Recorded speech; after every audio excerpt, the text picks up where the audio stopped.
Good afternoon, Mr. President. Thank you very much.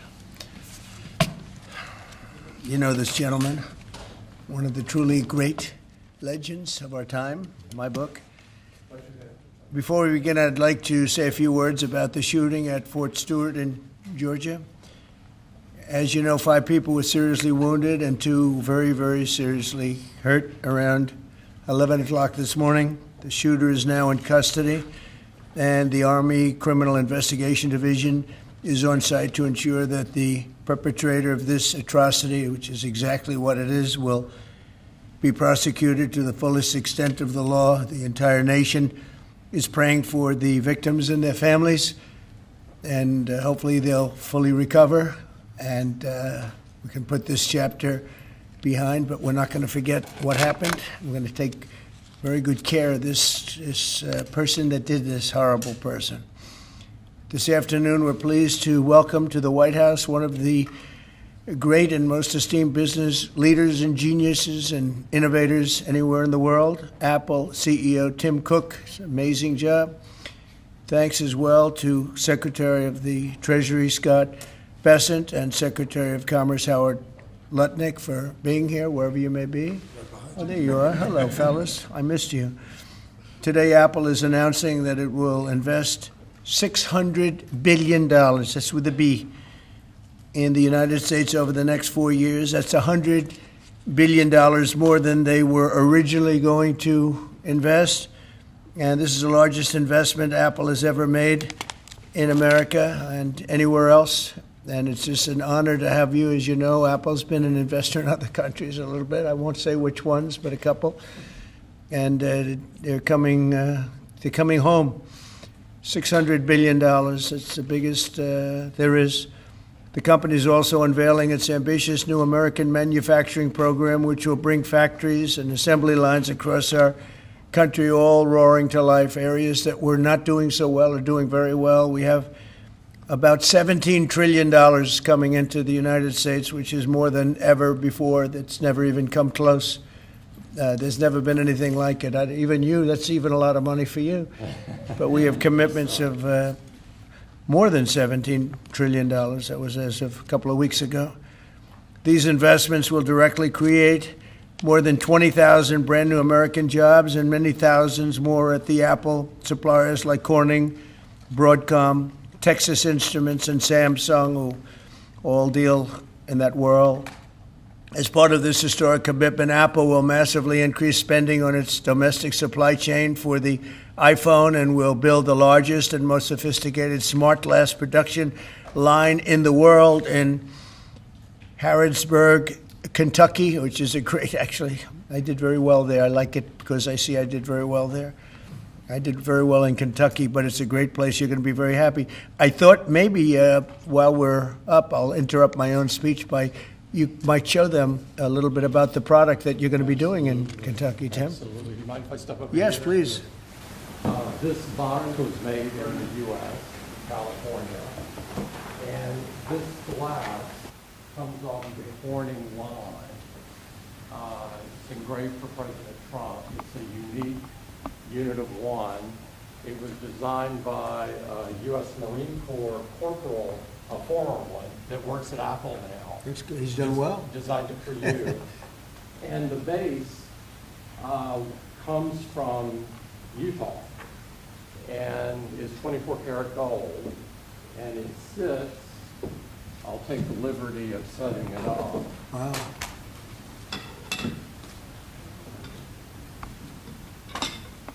Well, let's see. There we go.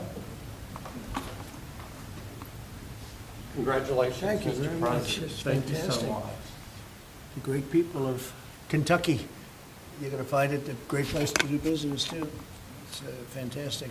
Isn't that nice? We're doing these things now in the United States instead of other countries, faraway countries. This is a significant step toward the ultimate goal of ensuring that iPhones sold in the United States of America also are made in America. With the mass infusion of capital it's announcing today, Apple will also build a 250,000 square foot server manufacturing facility in Houston and invest billions of dollars to construct data centers across the country from North Carolina to Iowa to Oregon. That's big stuff. Apple will also open state-of-the-art manufacturer economy. It's going to be a manufacturing academy in Detroit, and that's a great place to do. Well, you know, big things are happening in Michigan and Detroit. They're coming in because of what we've done with the, I call it the Great Big Beautiful Bill. I added one word, great. But we have probably the biggest, most comprehensive piece of legislation ever passed. It's going to mean unbelievable numbers of jobs and no jobs on, think of this, whether it's tips or overtime or Social Security, no tax. So no tax on tips, no tax on Social Security, no tax on overtime. And there's just a small bit of it. For Apple and others businesses, we're talking about the deductions and all of the things. And actually for people that go out and buy a car, first time it's ever been done, we talk about deductions for companies, but they're going to be able to deduct interest when they borrow money to buy a car if it's made in America. It has to be made in America. So it is amazing. And one of the reasons I think I can say that Apple's coming here is the legislation we just passed with this kind of investment. Apple will also open other facilities, rare earth magnets from Texas, and build, oh, I love that you're doing this. I love that. I love that. And build a brand new rare earth recycling line in Mountain Pass, California. I know that area. That's where they have a lot of truly rare earth. That's fantastic. I love that. And Apple will help develop and manufacture semiconductors and semiconductor equipment in Texas, Utah, Arizona, and New York. For years, Americans have watched as many of our leading tech giants built their factories overseas and exported American jobs abroad. But under the Trump administration, we're doing everything possible to make this the best place on earth to build a factory or grow businesses. I'm allowing them to build electric producing plants with their factory, because otherwise they'd have to hook into the grid. And I think it's one of the biggest things we've done where you can build, Tim, your own electricity. You become your own electric manufacturer, and that goes along with the plant. So you become a utility.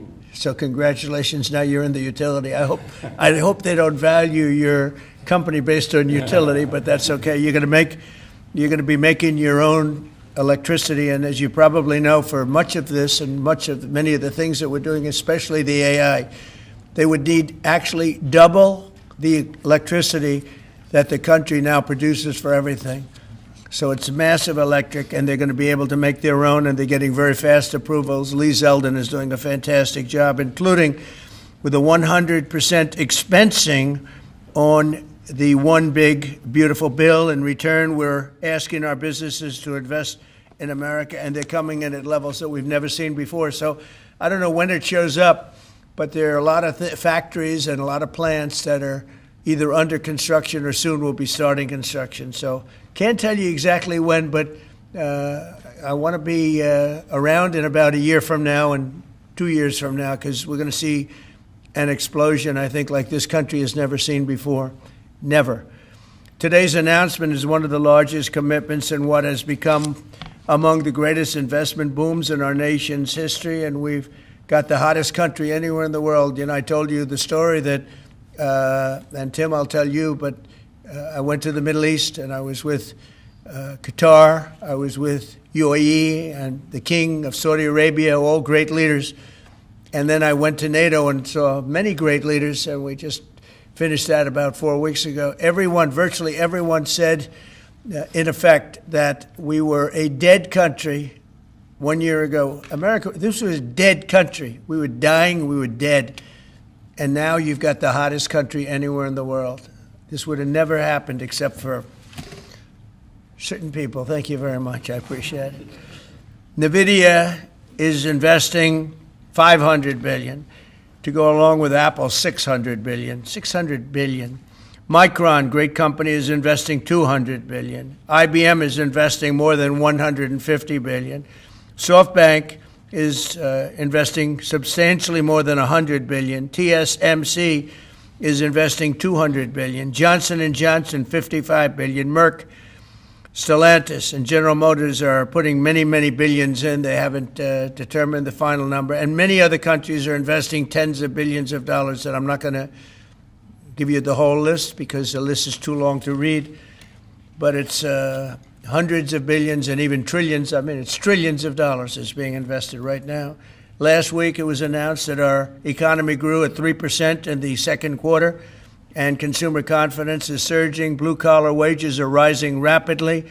Costs are way down. You know, I listen to these horrendous frauds on CNN and various other fake news networks, and they say costs are up. No, costs are down. Gasoline is down. It's going to soon, I believe, be less than $2 a gallon. It's around $2.40 right now, many places, other than California where they tax you out of business, but and a couple of others. But gasoline is way down. The price of groceries are down. How about eggs? When I first came here, my first week, the press hit me very hard on eggs. Eggs had quadrupled or something. I said, I didn't know about it. Give me a chance. I've just been here for 4 days. Well, eggs are down. Everything's down. Price is down. The only thing that's up is stock prices. That's really up, and that's through the roof. The stock market has been hitting all-time records, all-time highs.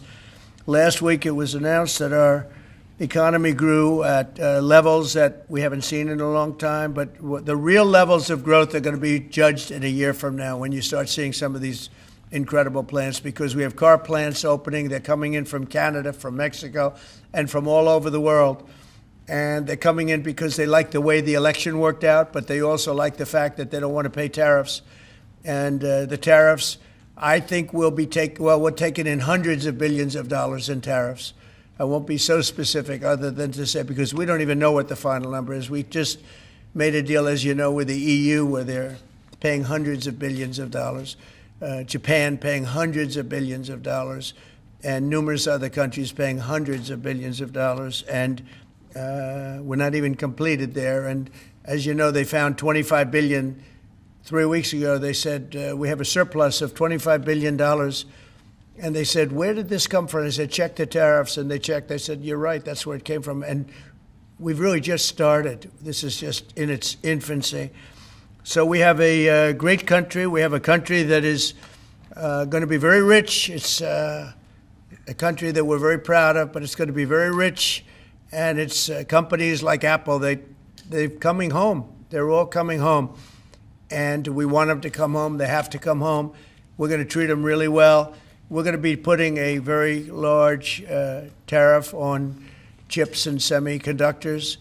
But the good news for companies like Apple is if you're building in the United States or have committed to build, without question committed to build in the United States, there will be no charge. In other words, we're not going to be charging. So a lot of countries, a lot of companies are leaving various other places, and they're coming to the United States. So in other words, we'll be putting a tariff on of approximately 100% on chips and semiconductors.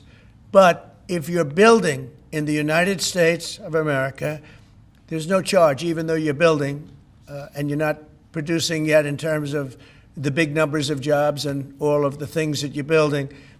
If you're building, there will be no charge. So I just want everyone to know that. And I didn't even tell you that inside. We discussed the concept, but I didn't. So it's a big factor. So 100% tariff on all chips and semiconductors coming into the United States. But if you've made a commitment to build, or if you're in the process of building, as many are, there is no tariff. Okay?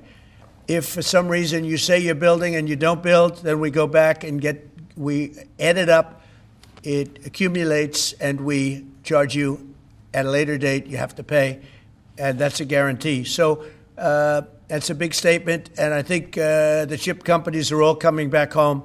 They're all coming back. You know, we started with Intel, and gradually Intel was just taken over the coals. They were taken to the cleaners, frankly, and moved to other places, in particular Taiwan. But I think a lot of those companies are coming back, and they're coming back very rapidly. So that's a big statement. 100% tariff. I want to thank you very much. Tim, would you like to say a few words about your company, please? It's okay. Good afternoon, everyone. Mr. President, thank you very much for having me here today. You've been a great advocate for American innovation and manufacturing, and I'm grateful for your leadership and your commitment. That's a commitment we share at Apple because American innovation is central to everything we do. Our products are designed here, we're hiring and growing here, and we support 450,000 jobs with thousands of suppliers and partners in all 50 states.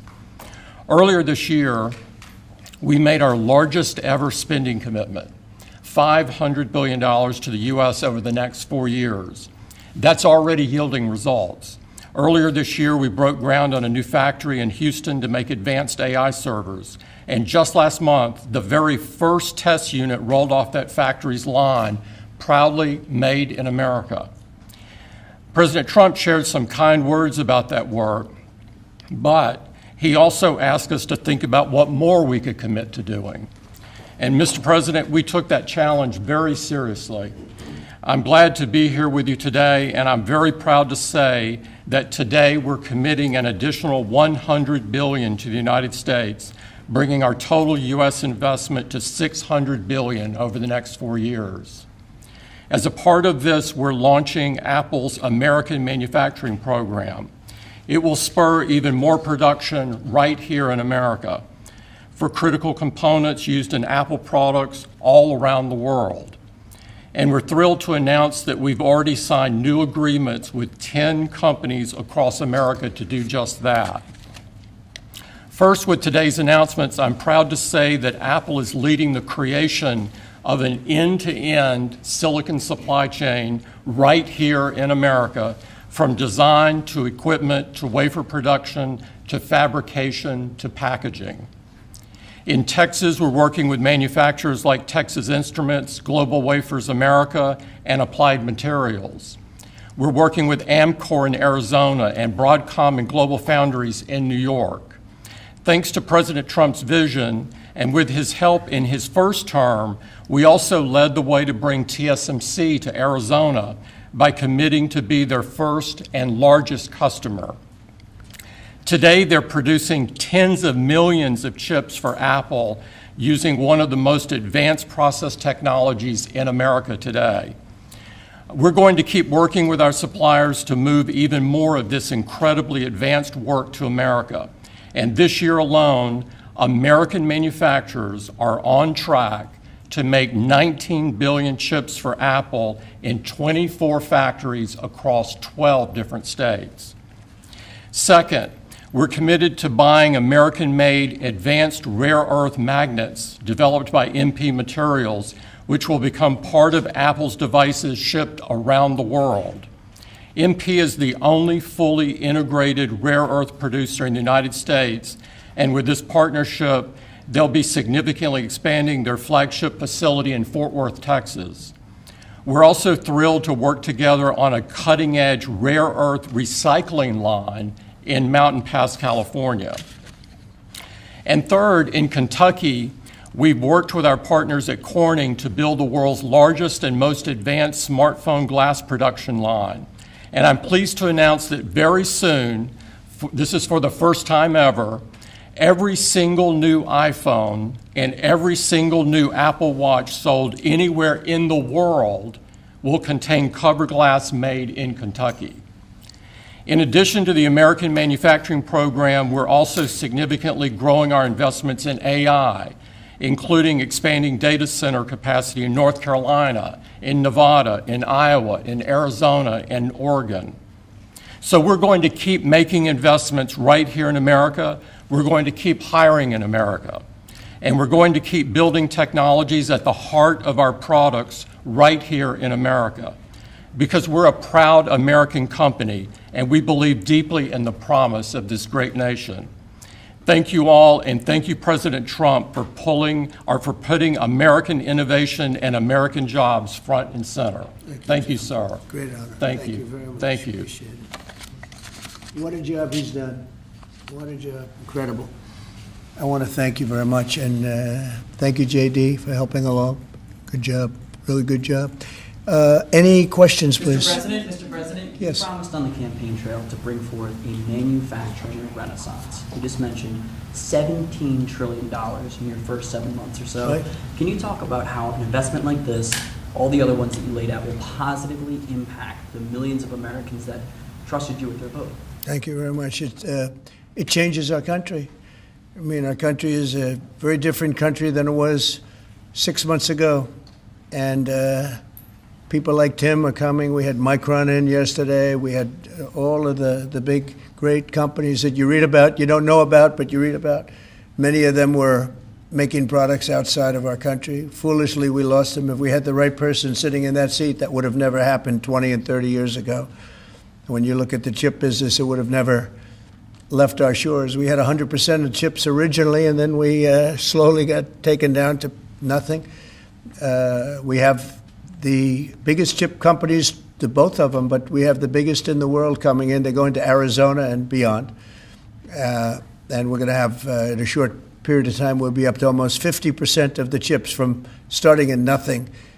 And that's something. But we have the greatest companies in the world coming into our country. And that means jobs, and it means wealth. And wealth means security for our people. Okay?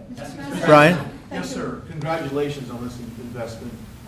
President Trump in. Thank you. With a great example of putting America first. What does the labor force look like to fill these jobs that you have? Do we have enough skilled American workers to fill these? Well, we do have a lot of workers, and we have a lot of workers that hadn't been looking for work because they were disincentivized, frankly. And people like Tim have tremendous schools and training centers that they build along with a lot of their big plants where they train people on whether it's glass, like in Kentucky, or computers, or whatever they might be doing. It's a complex world, and they train people, and they do a great job. So it's a whole new workforce. Now, we have a lot of them in energy because, you know, they've always liked energy. As you know, coal has opened up big. We brought it back and brought it back in a very large way. You know, China's right now building 58 coal-fired plants, 58 big ones. And here we were saying we don't take coal. We have more coal than anybody else in the world. We have more oil and gas than anybody else in the world. But we have tremendous energy jobs, and the energy, as you know, we're booming with energy. And that's why the gasoline prices are down. The costs are down. I just hope when they watch these shows, I watch this, I won't use names because I just make them better known that nobody knows who they are.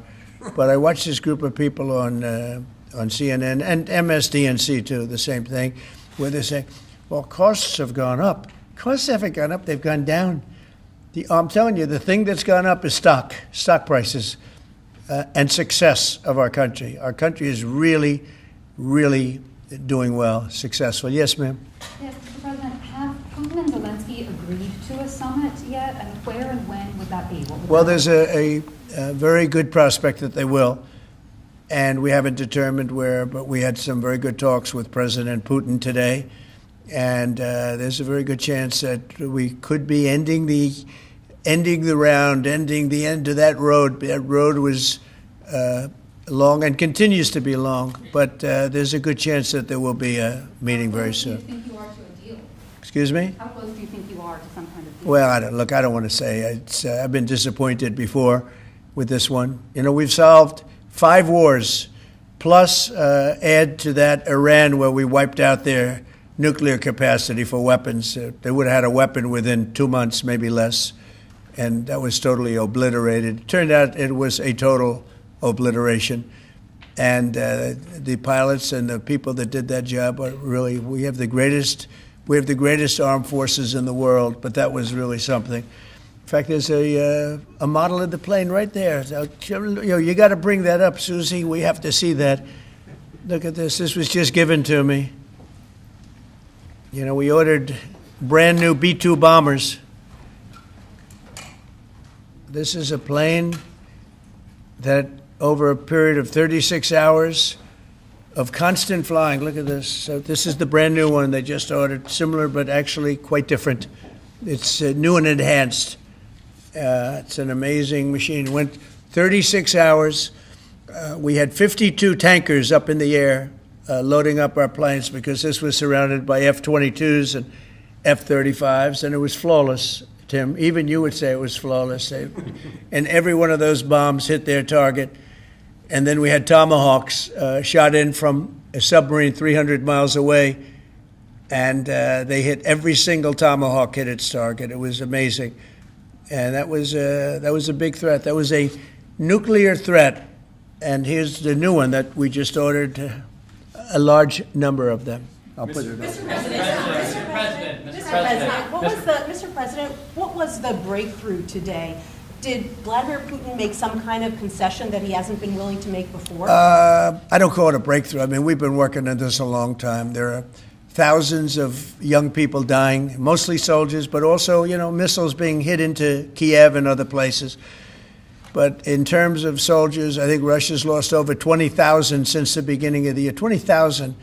And I guess the estimate for Ukraine is about 9,000. It's a terrible situation. We want to get it stopped. We don't have American soldiers there, but I feel I have an obligation to get it stopped. This was not my war. This war would have never started, not even a chance. And it didn't start for 4 years. It went 4 years and it didn't start. But this is Biden's war. This was on his watch. And, it's funny, we had no land was taken from Trump. It was taken from Bush. It was taken from Biden. The whole thing they would take from Biden if it weren't for us. But it was taken by Obama. Take a look at what was taken with all of the land that was taken. Nothing was taken by Russia from us. Not 1 ounce of land was taken. I'm here to get the thing over with. It would have never started if I were president, and we're here to get it stopped and get the death stopped. Yeah, please. President, in the past, you said you would know if Putin was tackling you along. What gives you any confidence that he is or isn't doing that this time around? Can't answer the question yet. I'll tell you in a matter of weeks, maybe less. But we've made a lot of progress. And as you know, we put a 50% tariff on India on oil. They're the second largest. They're very close to China in terms of the purchase of oil from Russia. But so I don't know if that had anything to do with it. But we've had very productive talks today. Yes, ma'am? President Trump, on federalizing D.C., are you considering taking over the D.C. police? Is that an option on the table? We're considering it, yeah, because the crime is ridiculous. I could show you a chart comparing D.C. to other locations, and you're not going to want to see what it looks like. It was just up on television, actually. They were showing it. Now, we want to have a great, safe capital, and we're going to have it. And that includes cleanliness and it includes other things. We have a capital that's very unsafe. We just almost lost a young man, beautiful, handsome guy that got the hell knocked out of him the night before last. And I'm going to call him now. We wanted to give him a little recovery time. We just put a call into him. They're calling back in a little while. But he went through a bad situation, to put it mildly. and there's too much of it. We're gonna do something about it. So whether you call it federalized or what, and that also includes the graffiti that you see, the papers all over the place, the roads that are in bad shape, the medians that are falling down, the median in between roads that's falling down. We're going to beautify the city. We're going to make it beautiful. And what a shame. The rate of crime, the rate of muggings, killings, and everything else, we're not going to let it. And that includes bringing in the National Guard, maybe very quickly, too. And do you want Congress to look at overturning the DC Home Rule Act? We're going to look at that. In fact, the lawyers are already studying it. We have to run D.C. This has to be the best-run place in the country, not the worst-run place in the country. And it has so much potential, and we're going to take care of it. You're going to be safe. You're going to be safe walking down streets. You're not going to get mugged. Mr. President, if you do reach a deal with Ukraine and Russia, would you drop the additional tariffs on India? Well, we'll determine that later, but right now they're paying a 50% tariff. Okay? Yeah, please. One for Mr. Cook as well. On Yeah, please. Sure. The president wants a made in the USA iPhone. What are the chances that you can actually make that happen? Well, if you look at the bulk of it, we're doing a lot of the semiconductors here. We're doing the glass here. We're doing the Face ID module here. And so there's a ton of it. And we're doing these for products sold elsewhere in the world. And so there's a lot of content in there from the United States. But what about the whole thing? We're very proud of it. Can you make the whole thing is here? just the final assembly that you're focused on. And that will be elsewhere for a while. He makes many of the components here, and we've been talking about it, and the whole thing is set up at other places, and it's been there for a long time. So in terms of cost and all, but I think we may incentivize him enough that one day he'll be bringing that. But he brings most of the stuff. Look, he's not making this kind of an investment anywhere in the world, not even close. He's coming back. I mean, Apple's coming back to America.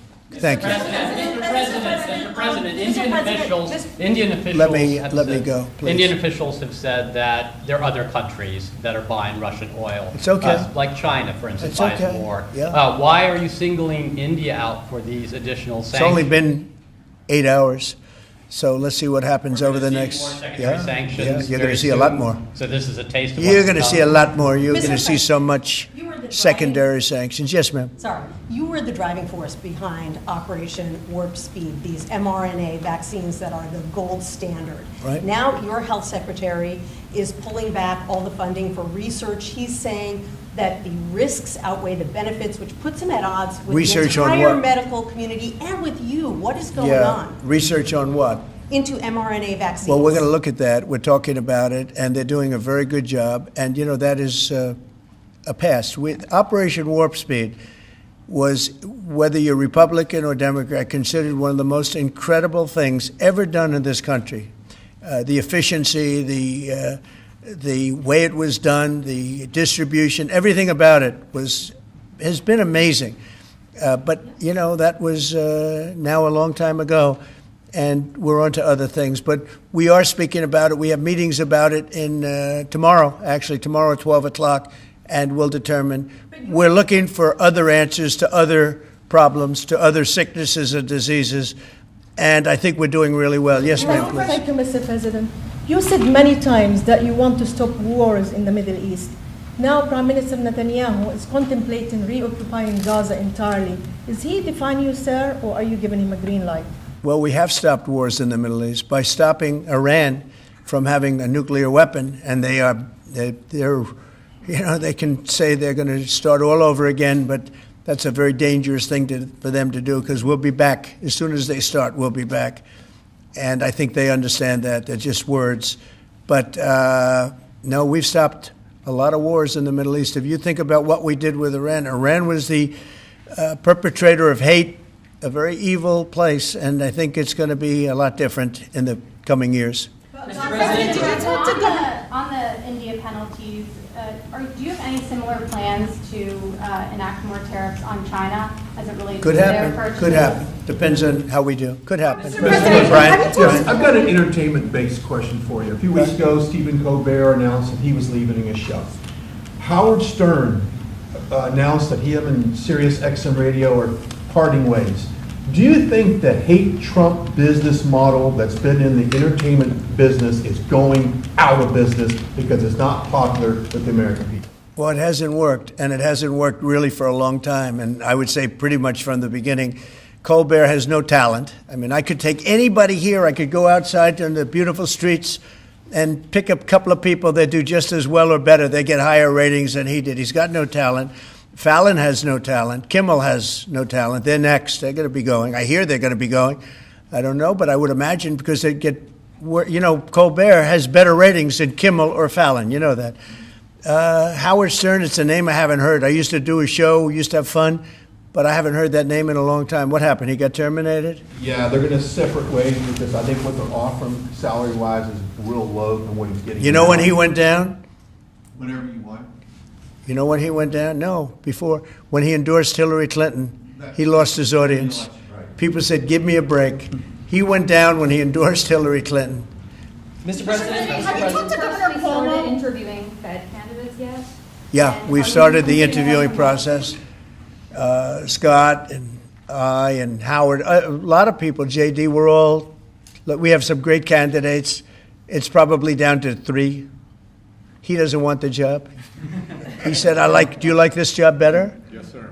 I mean, he was a candidate, but I don't think he'll take it. Are there I any don't. candidates I really from- don't think he'd take it. Are there Actually, any candidates from Wall Street, Mr. President? yeah. Essentially, we're all from Wall Street, aren't we? You know, when you get right down to it, the term Wall Street. Yeah, please. Yep, you made your tax cuts permanent. You mentioned that the tariffs are bringing in a ton of external revenue. You've opened up markets, the EU, Japan, South Korea, many others, to American goods like we've never seen before. How much growth can we expect in the economy now that this model of yours is sort of beginning to really take off? Well, I think the growth is going to be unprecedented. I think we're going to have growth that's unbelievable. Now, remember, we're building and just starting to build a lot of these incredible plants.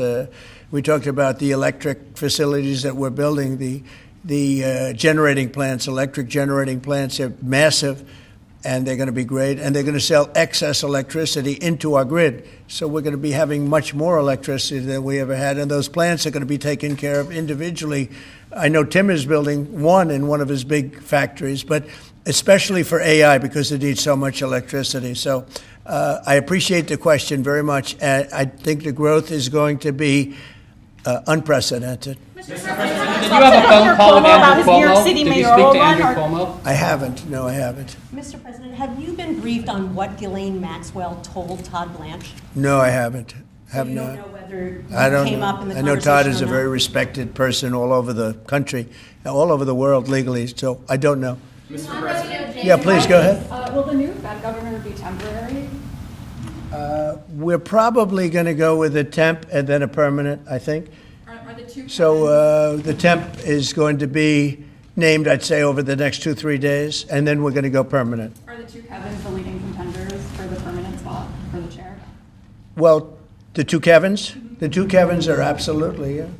They're both very good. Mr. President. The two Kevins, it's very good. Mr. President, is Vice President Vance hosting a gathering this evening to talk about how to respond to the Epstein situation?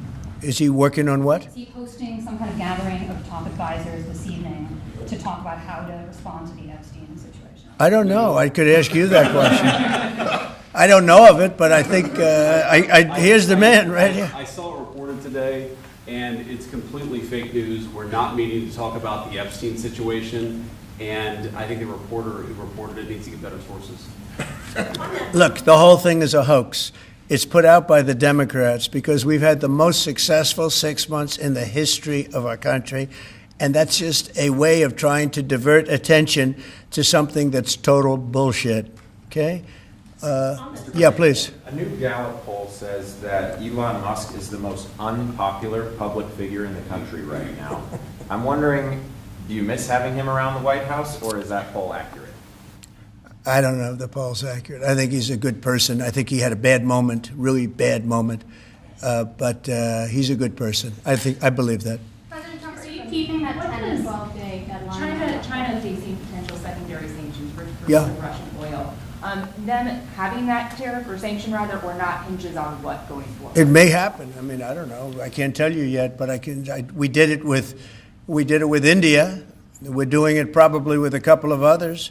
One of them could be China, yes. Are you keeping that 10 to 12-day deadline that you had given Russia after today's talks? Yeah, we're pretty much getting close to it right now, but we're having very serious talks right now about getting out of Ukraine, getting it settled, getting it ended. Should have never started, would have never started.